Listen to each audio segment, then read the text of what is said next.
Hello, everyone, again, and welcome back to our webinar Wednesday, our last webinar Wednesday of 2020.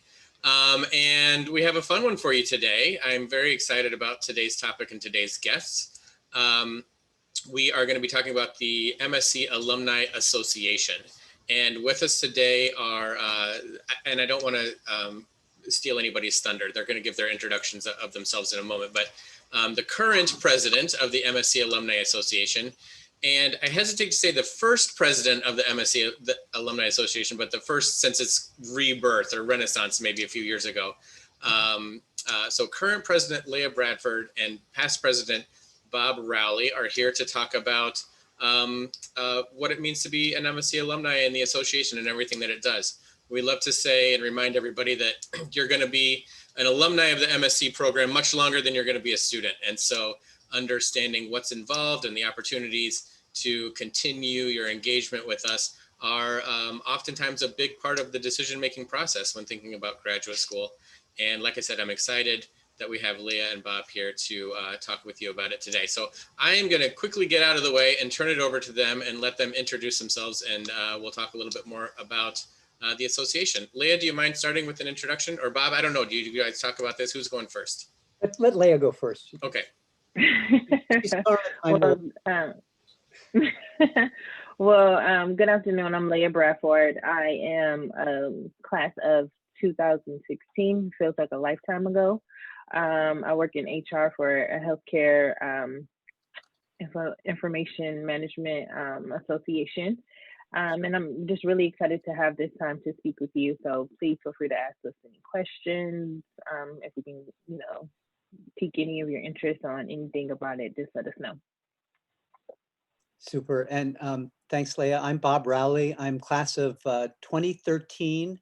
I am a really excited all purple MSC member. And as Toby said, I am the founding president of the MSC Alumni Association, but it's kind of the third incarnation of that Alumni Association. And I recently retired as the assistant vice president of media relations at Northwestern after a great 9-year run. I teach in Medill still, a class on Israel and a class on a group on foreign policy and politics. And I also teach in the MSc program, a summer elective called Content and Influencer Marketing, which is a great way to wrap up your year-long program. And I'm really excited to see you all today as well and to talk about the Alumni Association. And Leah, did you want to ask the question before we get further started? You had a question you wanted to put in chat, I think. Yeah, we can do that now. I don't know, Toby, were you talking? I think you were on mute. Nope, go ahead. Okay. And so, yeah, just to kick off this conversation, we really wanted to understand what you guys would look for in an association. So think about it, future state. You've graduated, the dust has settled, you're looking to give back. What are some of the things that you look for in your alumni association or in an alumni association in general? And you can put your answers in the chat and I can put the question in the chat as well. Toby got it for me. Yeah, so just kind of throw out some things that you look for in an association. That's great. And I think that while people are thinking about their ideas for an alumni association, it's a great jumping off point for us to just kind of,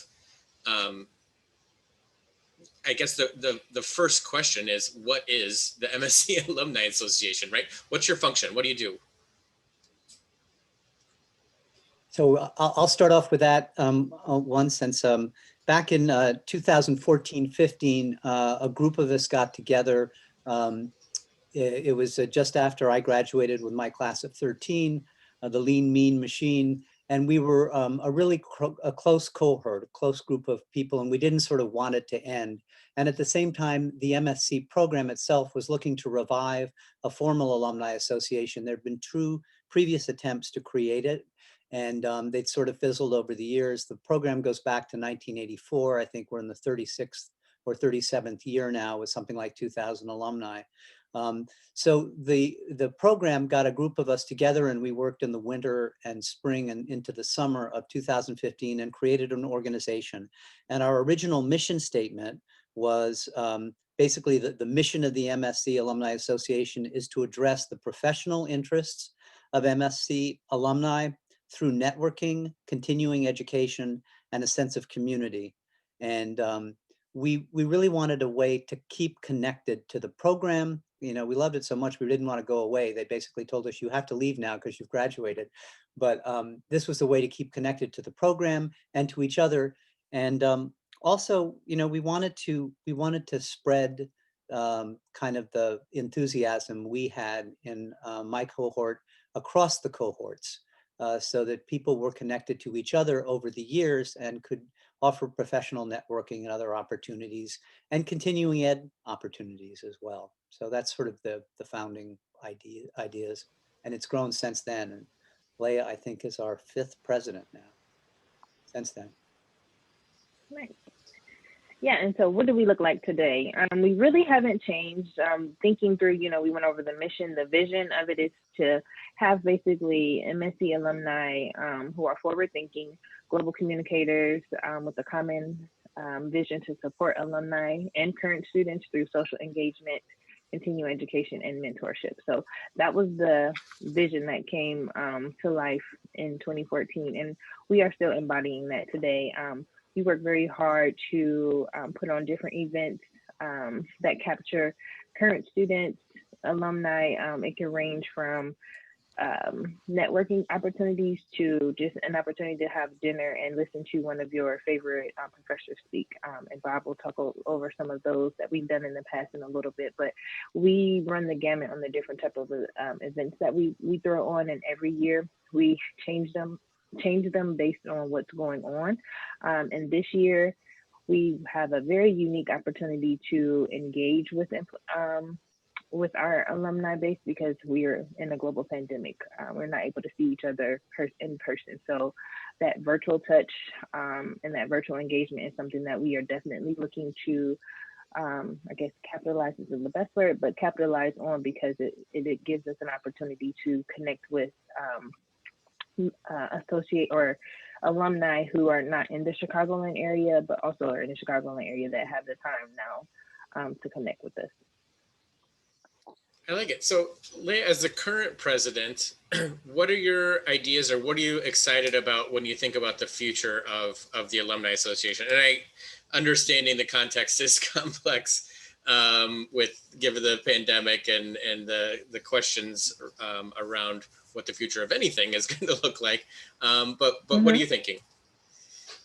Yeah, so this year I took a different approach to the Alumni Association. I met with all of the committee chairs that we have. So just to step back to give you an understanding of the chairs or the committees we have a communications, events, mentorship, membership engagement, bylaws, and then we have like the secretary, treasurer, and VP. But I met with everyone individually and wanted to understand what they visioned of what they wanted to accomplish over this year. And the main theme was collaboration. So really understanding how events can work with mentorship, how we have an international team, how our international team can work with events to put on things to capture our international students. So this year, our focus has really been on collaborating and really understanding how to reach everyone. So that's basically what my main theme is for this year. And, you know, the board has come together with that. We're putting out a survey to understand what people are looking for, that so we can engage with them, and then again, really collaborate with everyone on the board and understand how we can work together to unite us during this time. It sounds like a great opportunity to practice some of the things that you learned as an MSc student, right? With one Absolutely. of our fundamental learning themes being collaborative leadership. If more collaboration is what everybody's looking for, then what a great opportunity for everybody to try some things out. Bob, I was an undergrad history major, so I'm always fascinated by the stories of how things generate or become created. And I think that your story of being part of a close cohort and creating this association from something that didn't exist before is fascinating. Can you talk a little more about why it was important to you to get this going? Yeah, sure. Again, it goes back, and this is to people who are thinking about taking the program. It's really terrific. It is something that I've used in my work. I'm a recovering journalist. I spent 33 years in journalism before I got into higher ed for the last 11 or so. And I'm, a recovering foreign correspondent. I was national editor of the Tribune. But when newspapers went south, I needed to find a new way, a less disrupted career. And higher ed, I'd always thought about teaching, so that's what interested me. And as soon as I studied a lot of master's programs before I picked this one, but this was a way to really look at the best that's known and thought about communication right now and over the years leading up to now. It's managerial communication. There's a little bit of media in it. There's the public speaking. There's a variety of things. And if you're looking at the program, you'll see that. But once you actually take it, if you choose to come, it's something you really, to me, it just kind of revived me. It helped me reinvent myself. I used the program in my work at Northwestern as the head of media relations. We actually had a course on managing information for innovation. And that taught you how to actually, creativity is something that you encourage. Invention is something that you can do in a collaborative way so that you nurture ideas. And so I actually did one of my projects on the office I worked at Northwestern, which made it better and sort of as a manager, more open to collaboration. And there are these other courses like leveraging networks where you do your own board of directors, who are the people that influenced you and who did you influence? And you start thinking about all your connections and how to leverage them. So there was, in my group in particular, other classes like are annoyed by us because we're so enthusiastic, but we really did love it and we wanted to keep it going. And I think that's partly why a lot of us were asked to sit down and talk about this. I kind of wanted to get a PhD when I was done. I didn't want it to stop. I wanted to keep it going. It was a learning party, the way one of our presidents talked about it. One of our professors talked about it. And again, it was a way to keep this continuing education going, keep networking among my group, and start tapping other cohorts over the years who are in different businesses, different parts of the communications field. And so for all those reasons, it was important to do it, to keep that spirit going, keep that connection. And as Leah was talking about, we do different events and different approaches every year. But the events, going back to one of my favorite events was a few years ago, we had the musical director for Hamilton, both the New York and Chicago shows. New York was cooking and they just opened the Chicago show. And the music director, who was a Northwestern alum, came as a speaker, and one of the actors came as a speaker. I think it was the guy who played Aaron Burr, and he thinks Theodosia. And so they explained how that was an example of expert and excellent communication, that whole production, as well as playing some of the songs and explaining the music. And also back to the continuing education thing, some of our professors, like Jason DeSanto, who teaches persuasion, Nosh Contractor, who teaches leveraging networks and the science of networking. We would get together as an alumni association and pick the speakers we wanted, but one of our continuing themes is to have another taste of the MSc program. So occasionally we'll have a speaker who's a former professor come and talk about, you sort of hear an update on where their class is as well as what their view of the world is. And Jason DeSanto talked 4 years ago about the political scene before the 2016 election, without going political in one direction or another, but where the country was.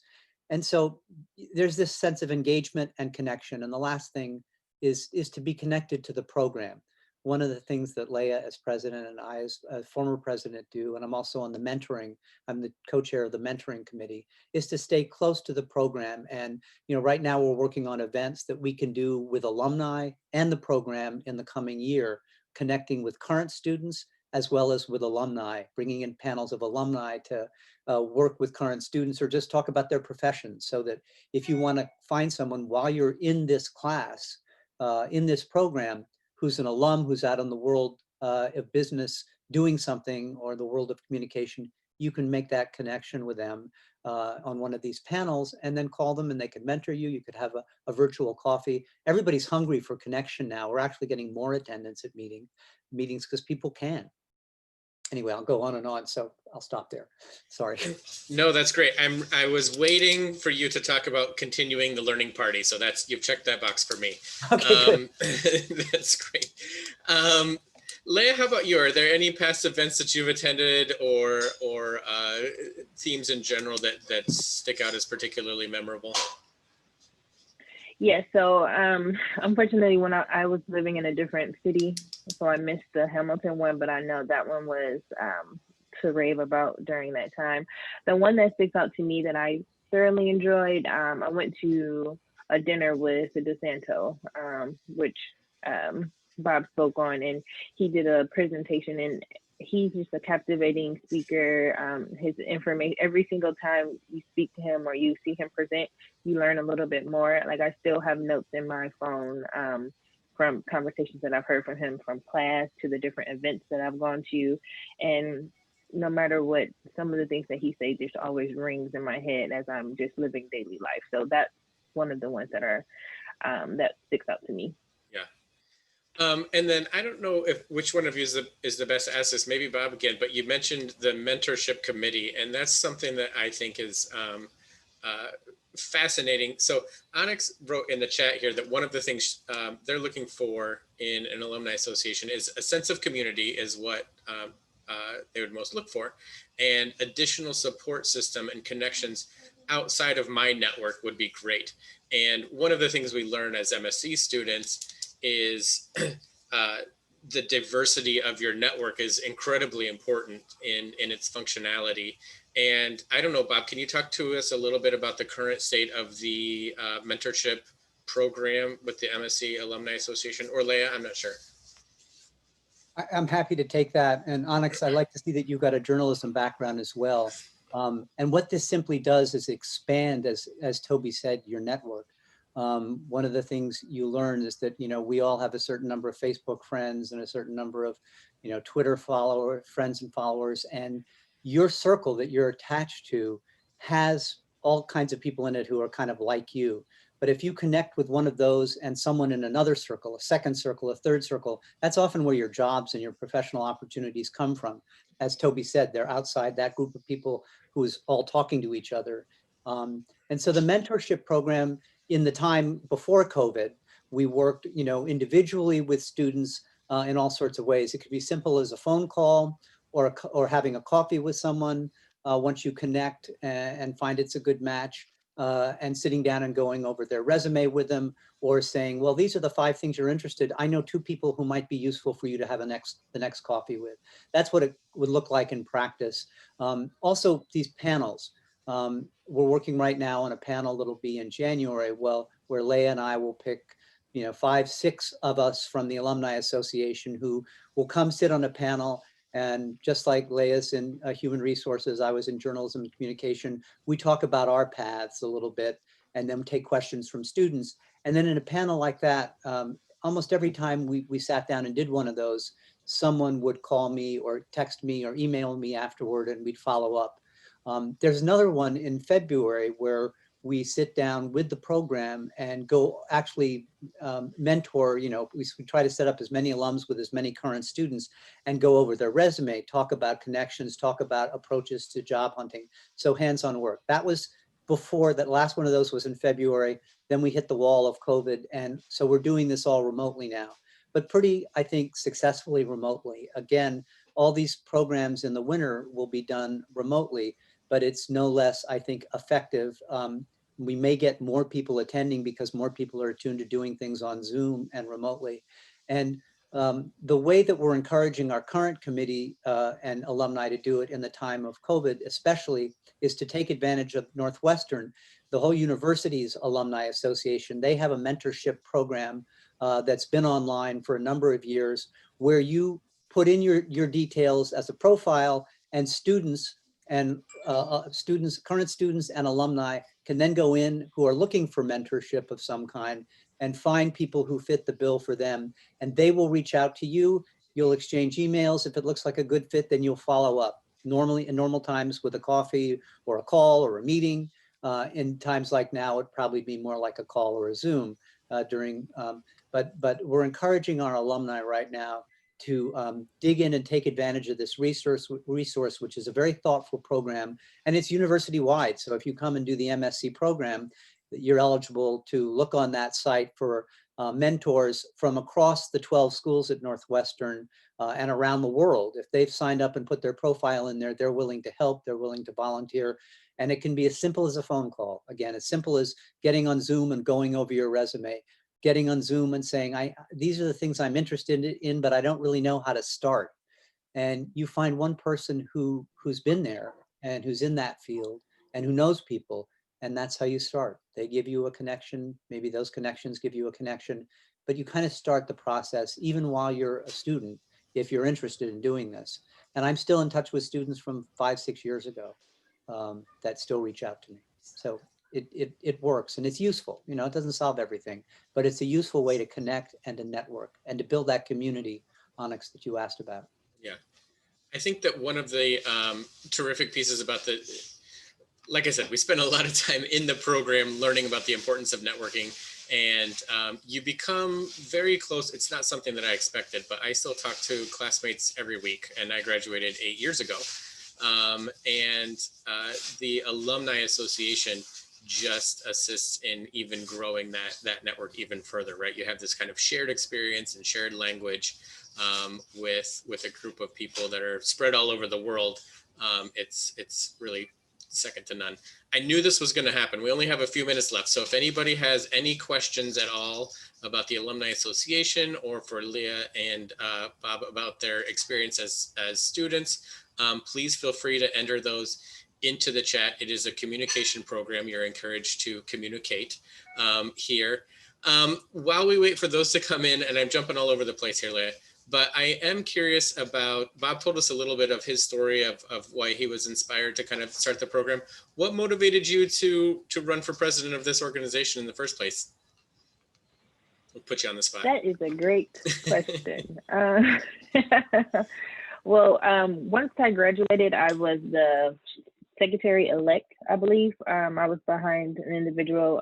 The way we set it up is that you have an elect for almost every role, so then you work on alongside the actual secretary, and then the next year you take over. So I did that, but for personal reasons, the secretary left, so I ended up being secretary. So I was secretary for 2 years, and then as that time expired, I really wanted to understand how I wanted to be involved again, and I just thought like I would be able to really have an impact as president. So I put my name in the ring, and I got nominated and got it. But I really felt like we had an opportunity to again look at what we have in place, how we can expand that nationally and internationally. For us, we pull students from everywhere.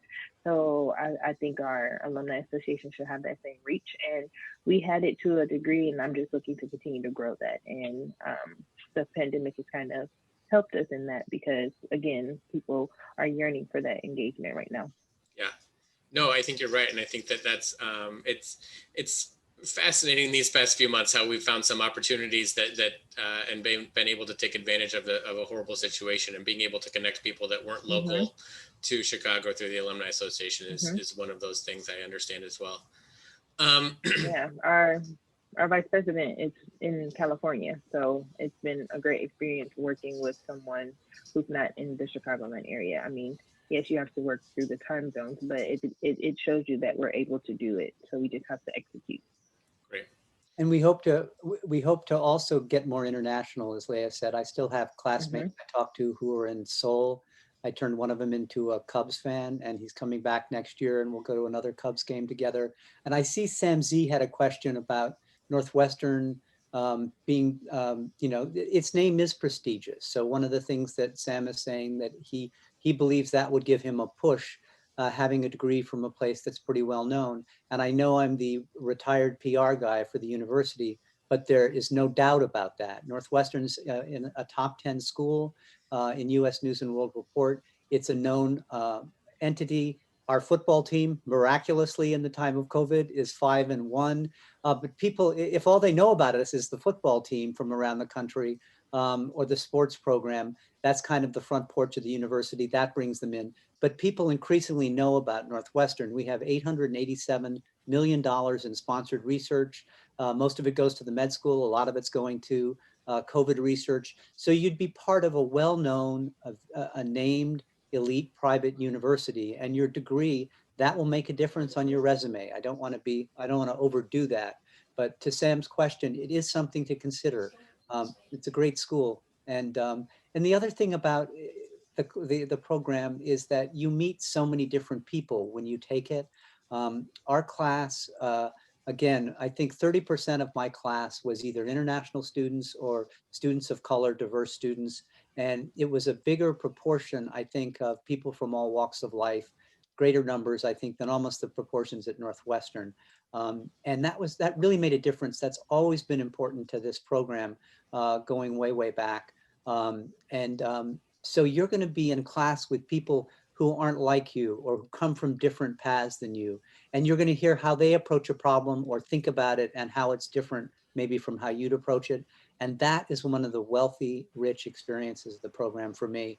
You know, you meet people you might not otherwise meet. And that's also a great thing because Northwestern attracts them, and you get to learn with them and learn about each other, and all of a sudden think in these light bulb moments, I never would have thought about this problem that way, but I totally get why that's so.